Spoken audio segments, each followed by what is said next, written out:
Welcome friends. तो कल के वीडियो को अगर आपने गौर से सुना था तो जरूर पैसा बनाया होगा। बताया था मैंने आपको कि 3 मूव आएंगे। एक बार मार्केट पॉलिसी से पहले जिस तरफ चलेगी वो ऊपर की तरफ अगर हुआ तो नीचे की तरफ आएगी, फिर नीचे की तरफ चली तो फिर वो ऊपर की तरफ आएगी।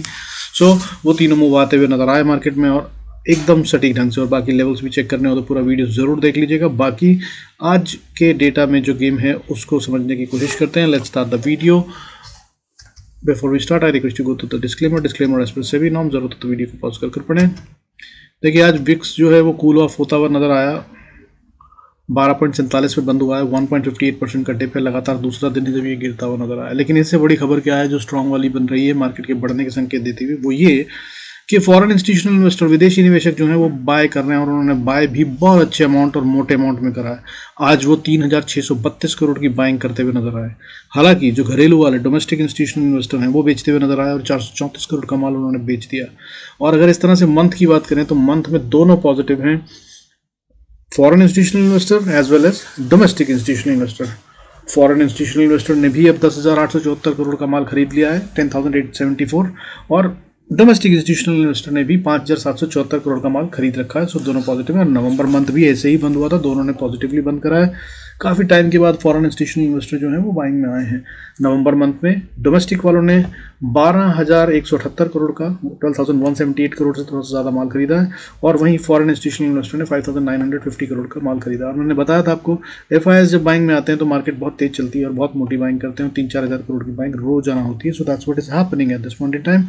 हाउएवर मार्केट फिर भी उस दम से आज ऊपर की तरफ नहीं गई, क्योंकि शायद डोमेस्टिक इंस्टीट्यूशनल इन्वेस्टर जो है वो माल बेच रहे थे और वो मार्केट पर असर डालता हुआ नजर आया। और शक्तिकांत दास जी की जो कमेंट्री थी आज वो लोगों को बहुत ज़्यादा पसंद आई नहीं, या मार्केट को बहुत ज़्यादा पसंद नहीं आई, या ऐसा दिखाया गया जिसकी वजह से मार्केट में गिरावट आई ताकि माल निकल सके। और रिटेल ने काफ़ी माल बेचा जो वो फॉरेन इंस्टीट्यूशनल इन्वेस्टर खरीदते हुए नजर आए। अब इनको माल चाहिए, कहाँ से मिलेगा? डोमेस्टिक इंस्टीट्यूशनल इन्वेस्टर वाले हैं जो मोटे वाले हैं वो बेच नहीं रहे हैं, तो भाई पब्लिक से निकालेंगे और वो यही तरीका है। So that's what has happened today. और अब बाकी वैसे मैंने आपको बताया मार्केट जो है वो बहुत लंबा जाने वाली है। आने वाले थोड़े ही समय में मेरे हिसाब से अनदर 1 साल के अंदर अब अनदर 800 से 1000 पॉइंट ऊपर बढ़ते हुए नजर आ सकते हैं। That's what is again. मैंने आपको 21,000 के बारे में बताया था, 20,000 के बारे में बताया था, 18,000 पे जब थे तब। So that's what has happened. और अभी हालांकि मैंने इस साल का फ्रैंकली स्पीकिंग 21,000 से ऊपर का टारगेट नहीं सोचा था, लेकिन ये 21,000 को पार करती हुई नजर आ रही है इस साल। और अब ये चलती है अगर इस तरह से तो ये नए साल को शुरू करेगी और अगले साल 2024 के अंदर मार्केट अनदर 800 से 1000 पॉइंट और बढ़ती हुई नजर आ सकती है। यानी कि हम बात कर रहे हैं 22,000 या 23,000 भी आ सकता है अगले साल। So that's what is the overall picture, बड़ा वाला, अगर आप इन्वेस्टर हैं तो। बाकी जो आज मार्केट में हुआ उसको समझने की कोशिश करते हैं। वॉलेटिलिटी इंडेक्स मैंने आपको बताया आज फिर से गिरता हुआ नजर आया, थोड़ा कूल ऑफ हुआ, हालांकि अभी भी नॉर्मल लेवल पे है, कोई इसे ठंडा नहीं कह सकते हैं। ठीक है, 12.47, 12.47 पे है। और आज बढ़ने और गिरने वाले शेयरों की गिनती में गेम छुपा हुआ है जो कुछ कह रहा है। वो क्या कह रहा है? आज सेंसेक्स के अंदर में अगर बात करें बढ़ने वाले शेयरों की गिनती की तो 841 शेयर्स थे जो कि ग्रीन में बंद हुए हैं। ये कल 1193 थे। 1100 या 1200 शेयर कहिए घट कर रह गए 850 बढ़ने वाले शेयरों की गिनती। फिर भी मार्केट आज ग्रीन में बंद हुई है। 20,969 पे निफ्टी बंद हुआ है। 68 पॉइंट्स का गेन है, 0.33% बढ़कर। इसका क्या मतलब है? पैसा लगा ये दिख रहा है, मगर बढ़ने वाले शेयरों की गिनती कम हो गई ये भी दिख रहा है। मार्केट ग्रीन में बंद हुई ये भी दिख रहा है। पर ये एक साथ जुड़ क्यों नहीं रहे हैं? क्यों फिर उसके बाद मार्केट में उतनी तेज बढ़त नहीं है? अगर 3600 करोड़ की बाइंग की बात करूं तो आराम से 150 से 200 पॉइंट का बढ़त आनी चाहिए, वो नहीं आई है। और अगर वो आती नहीं है तो फिर मार्केट, इसका मतलब कमजोर थी। और अगर कमजोर थी तो फिर गिरना चाहिए था, रेड में बंद होना चाहिए था निफ्टी को, नहीं हुआ। बढ़ने वाले शेयरों की गिनती कम हो गई है तो फॉर श्योर माल बेचा गया है। ठीक है, कल 1200 शेयर बढ़ रहे थे, आज 841 शेयर बढ़ रहे थे। और गिरने वाले शेयरों की गिनती भी ठीक ठाक बढ़ी है। कल अगर थर्सडे की बात करें तो 933 शेयर्स गिर रहे थे, और आज फ्राइडे की बात करें तो 1285 शेयर्स रेड में बंद हुए हैं। और इस तरह से अगर हम बात करें बैंक निफ्टी की तो 47,262 पे क्लोज हुआ है। इसने अच्छी खासी रिकवरी दिखाया ये जा रहा है हम लोगों को शक्तिकांत दास जी या आरबीआई पॉलिसी की वजह से मार्केट बढ़ती हुई नजर आ रही है, लेकिन ये ऐसा है नहीं। मैं आपको बता दूं, थोड़ा सावधान रहिएगा। अभी बैंकिंग शेयर्स के अंदर थोड़ा सोच समझ के बाय करिएगा। हालांकि मैं एक शेयर दूंगा आपको, अगर आप वो बाय करेंगे तो अच्छा हो सकता है, लेकिन अदरवाइज पूरे बैंकिंग सेक्टर के अंदर कुछ गड़बड़ होने वाली है, ऐसा कुछ मुझे महसूस हो रहा है। बाकी बैंक निफ्टी 47,262 पे क्लोज हुआ है, 420 पॉइंट बढ़कर क्लोज हुआ है, 0.90% बनता है। और अगर गेम की बात करें तो आज 500 पॉइंट का गेम था, जिसमें से 420 पॉइंट क्लोजिंग बेसिस पे हमने कैप्चर कर ली। जब मैं कह रहा हूँ 500 पॉइंट्स का गेम था, तो मतलब लो और हाई के बीच में जो मूवमेंट था, लो आज 46,793 का था, हाई जो है वो 47,303 का था। सो 509 पॉइंट्स का गेम मूवमेंट था आज, जिसमें से 420 पॉइंट कैप्चर कर लिए गए अप साइड में, और क्लोजिंग हुई है 47,000 के स्ट्रॉन्ग लेवल के ऊपर, जो कि टूट गया था, लग रहा था, लेकिन इसने वापस रिकवर कर लिया। और मैंने आपको कल बताया था क्रिटिकल लेवल आज भी वही है, निफ्टी का 20,850। बहुत कुछ मार्केट में दिखा नहीं है होता हुआ अगर बात करें रेंज के मामले में। So critical level remains the same. Nifty spot की बात कर रहे हैं 20,850। अब इसके अलावा बात करते हैं सेक्टर वाइज की। अगर सेक्टर वाइज बात करें तो आज बढ़ने वाले सेक्टरों में बैंकिंग सेक्टर में तो अच्छी खासी बढ़त थी, और गुड बात यह है कि इसके दोनों पार्ट्स जो हैं, private bank as well as PSU bank, green में बंद हुए हैं। हालांकि पीएसयू बैंक जो हैं इनमें बढ़त कम है, 0.19% की बढ़त है, और अगर प्राइवेट बैंक की बात करूं तो इसमें बढ़त ज्यादा दिख रही है, 1.01। हाउएवर ये गेम जो है ये एचडीएफसी बैंक से मैनेज किया गया है। एचडीएफसी बैंक आज 1.40%, 1.40% बढ़ता हुआ नजर आया, और ये सारा प्राइवेट बैंक का जो अपमूव दिख रहा है वो एचडीएफसी बैंक की वजह से ही है। अगर ये नहीं बढ़ता तो आज बैंकिंग सेक्टर में इतनी बड़ी बढ़त नहीं आती। इसके अलावा बढ़ने वाले सेक्टर की बात करें तो आईटी सेक्टर बढ़ता हुआ नजर आया, 1.31%, ये सबसे बड़ा स्ट्रॉन्ग सेक्टर था आज का। उसके अलावा फाइनेंशियल सर्विसेज में भी बढ़त आई, ऑब्वियसली, क्योंकि बहुत सारे बैंकिंग सेक्टर के शेयर्स जो हैं वो फाइनेंशियल सर्विसेज में भी हैं, तो वो उसके ऊपर इंपैक्ट डालते हुए नजर आया, 0.91% बढ़ता हुआ नजर आया फाइनेंशियल सर्विसेज। इसके अलावा रियलिटी बढ़ता हुआ नजर आया, और मीडिया सेक्टर में भी थोड़ी सी बढ़त थी।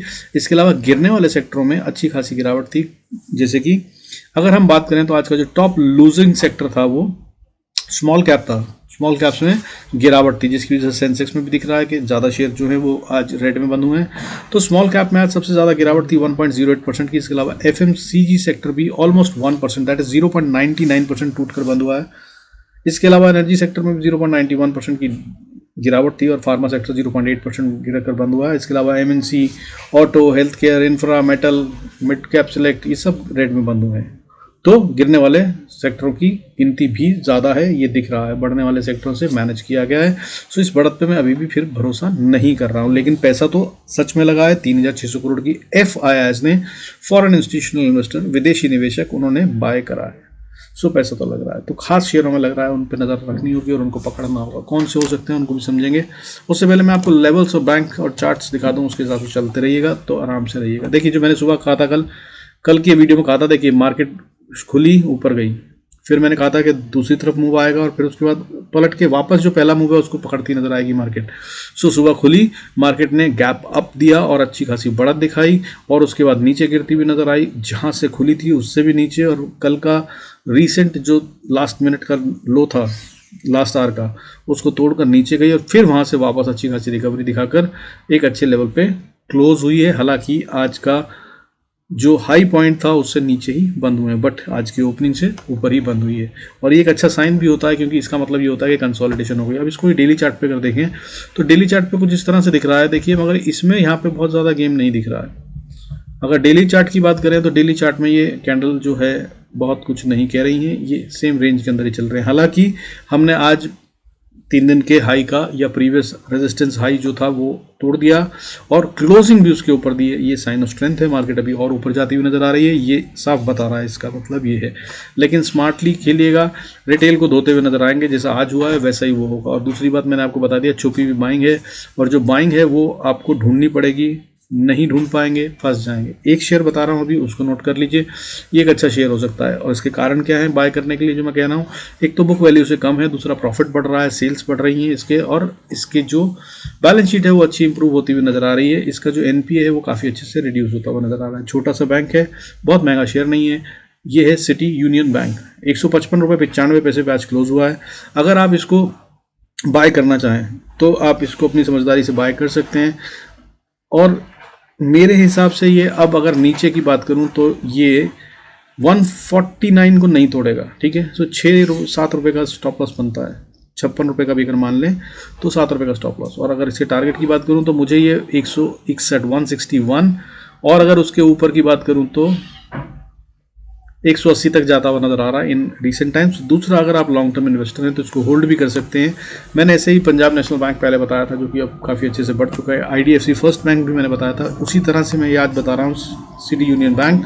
ये भी एक अच्छा शेयर हो सकता है, इस पर नज़र रखें। अगर आप चाहें तो छोटी क्वांटिटी में या जैसे भी आप समझें ठीक, या अपने फाइनेंशियल एडवाइजर से एडवाइस लेने के बाद अकॉर्डिंगली इसमें इन्वेस्ट कर सकते हैं। ये एक अच्छा शेयर दिख रहा है मुझे आने वाले समय के लिए, और खासतौर पर लॉन्ग टर्म इन्वेस्टमेंट के लिए बहुत अच्छा शेयर है ये।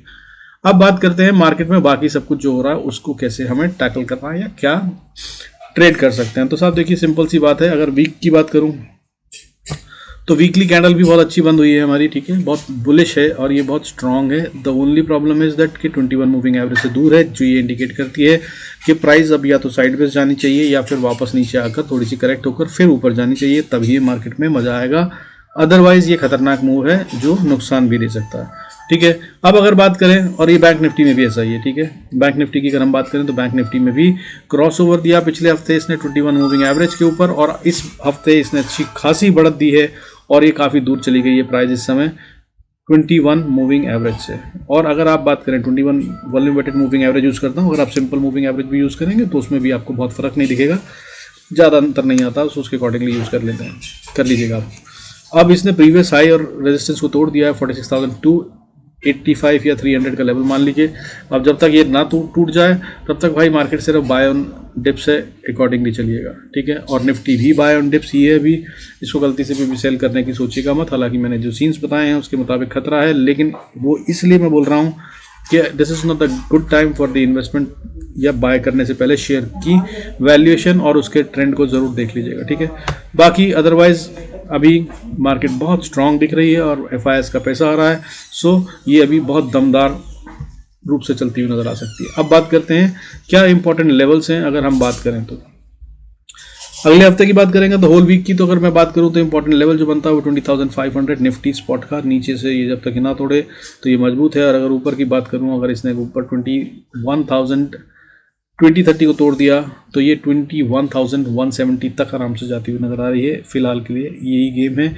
और अगर 20,170 को तोड़ दिया तो फिर ये 21,500 का गेम बना रही है, वहाँ तक भी ये अगले हफ्ते जा सकती है। और अगर उसको भी पार कर दे तो 21,969 ये है इंपॉर्टेंट लेवल, ये वीक के लिए भी और मंथ के लिए भी काम आएंगे। मुझे लगता नहीं इससे ज़्यादा मार्केट ऊपर जानी चाहिए, लेकिन अगर FIS बाय कर रहे हैं और अगर ऐसे ही करते रहे तो ये हो जाएगा यार, तैयार रहिएगा। मैंने बताया था कल के वीडियो में भी, स्टॉप लॉस ट्रेल कीजिएगा अगर वो इंपॉर्टेंट लेवल्स जो क्रॉस कर जाए तो फिर, और वैसा ही अगर आपने करा होगा तो अच्छा प्रॉफिट भी बना होगा। आइए अब समझते हैं दूसरे इंपॉर्टेंट लेवल्स। देखिए मंडे से अगर बात करूं तो अगर निफ्टी को बाय करना है तो सबसे पहला इंपॉर्टेंट लेवल है 20,970-60 का। इसके ऊपर है तो बाय ही सोचना, सेल का सोचना भी मत। और अगर इसके ऊपर की बात करूं तो पहली रेजिस्टेंस 21,012-15 के आसपास आती है, इसको पार कर लिया तो 100, उसको पार कर लिया तो 170, और उसको पार कर लिया तो फिर एक अच्छा बड़ा मूव आता हुआ नजर आएगा। हालांकि बीच में झपकियां आती ही रहेंगी।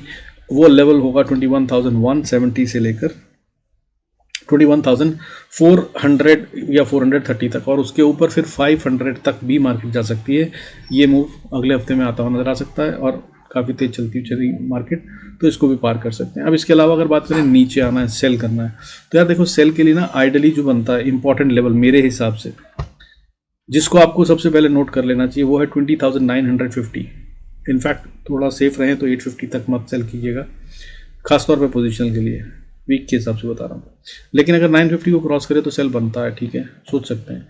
हाउएवर अगर मैं बात करूँ सिर्फ मंडे की, तो सिर्फ मंडे के हिसाब से अगर हम देखें तो यार मंडे के हिसाब से ना, ये अगर मार्केट 20,960 के नीचे आती है तो ये सेल का एक छोटा ट्रेड दे सकती है।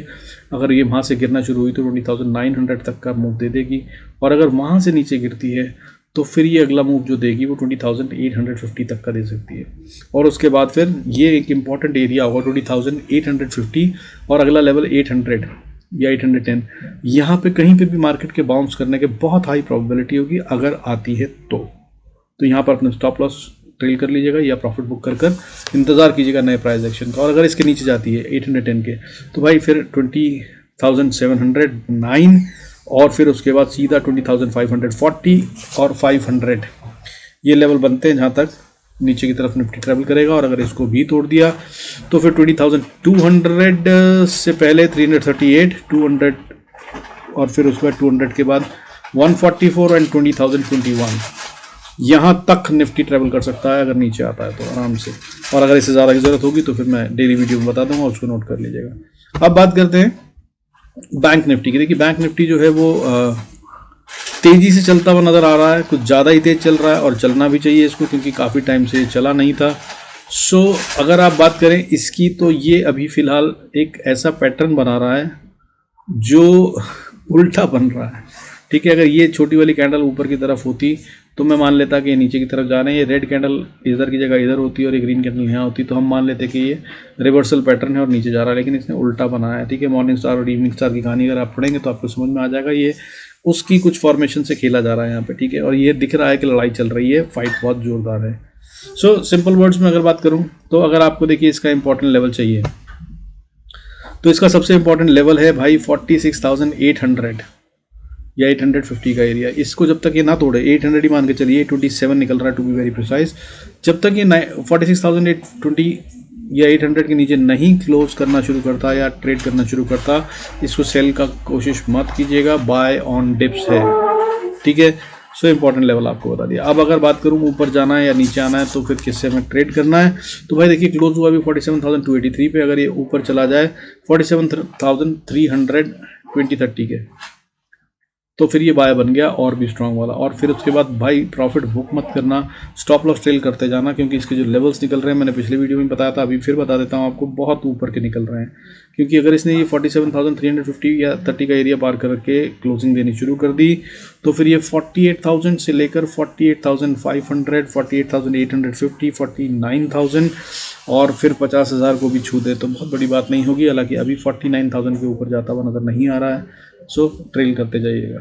अब बात करते हैं नीचे की, अगर सेल करना हो तो भाई देखिए रेजिस्टेंस है 47,283, यहाँ से अगर रिवर्सल लेता है तो नीचे सपोर्ट 47,000 पे है, तो 300 पॉइंट का गेम बनता है। हालांकि खतरनाक हो सकता है सेल के लिए, ध्यान रखिएगा, बट अगर आप चाहें तो खेल सकते हैं। और अगर इसको तोड़ दे 47,000 को तो फिर एक बहुत स्ट्रॉन्ग एरिया बनता है 46,850, यहाँ से ज़रूर बाउंस करेगा। अगर यहाँ पे आता है 850 से 730 का एरिया बनता है, अगर यहाँ तक प्राइस आई तो एक बार ज़रूर रुकेगी और टाइम पास करेगी। सो यहाँ पर प्रॉफिट बुक कर लेना ज़्यादा समझदारी होगी अगर आप सेल में भी होंगे।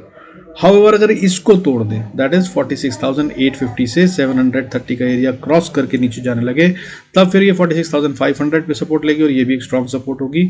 यहाँ से भी बहुत चांसेस हैं कि बाउंस बैक करें, लेकिन इस पर अपना स्टॉप लॉस ट्रेल कीजिएगा बजाय इसके कि प्रॉफिट बुक करें, क्योंकि हो सकता है ये तोड़ दिया जाए, क्योंकि जिस तेज़ी से बढ़ा था और ये गैप एरिया है, यहाँ से अगर प्राइस रुकी नहीं ना तो ये तोड़कर सीधा आगे की तरफ बढ़ जाएगी और अगला लेवल जो होगा फिर वो 46,300, और अगर इसको तोड़ दिया तो फिर अगली सपोर्ट जो है वो 45,830, फिर 636 और उसके बाद फिर 314, और अगर इसको भी तोड़ दिया तो फिर 150 का एरिया, और अगर इसको तोड़ दिया तो फिर बहुत मजबूत स्ट्रॉन्ग एरिया सपोर्ट का जो बनता है वो 44,606 है। इसको अब बैंक निफ्टी आने वाले समय में नहीं तोड़ेगा, और ये मैं पूरे हफ्ते के लिए बता रहा हूँ, नोट कीजिएगा, ठीक है। So these are the most important levels, इनको नोट कर लीजिएगा। और मैंने आज शेयर भी बता दिया आपको, सिटी यूनियन बैंक, सुन लीजिएगा उसको भी, अगर उसको बाय करेंगे तो बहुत अच्छा फ़ायदा होगा। और अगर आप मेरे साथ जुड़े हुए हैं तो आप जानते हैं मैं शेयर्स आमतौर पर देता नहीं हूँ, और अगर देता हूँ तो वो किस तरह से चलते हैं, ठीक है। पुराने रिकॉर्ड्स में आप देख सकते हैं। अच्छा, वो LIC काफ़ी टाइम पहले दिया था मैंने, सो 530-40 के आसपास, अब वो कहाँ पे पहुँच रहा है उसको भी देख लीजिए, बहुत ही शानदार रिटर्न्स देता हुआ नज़र आ रहा है। अगर आपने नहीं खरीदा है तो भाई खरीद लीजिएगा, और कॉन्फिडेंस आए तो जो आज बताया है इसको भी सुन लीजिएगा, ठीक है। मैंने 535 के पास बताया था, अगर इसको वीकली बेसिस पे देखें तो ये अभी 780 का चला गया है आज, हालांकि, ठीक है।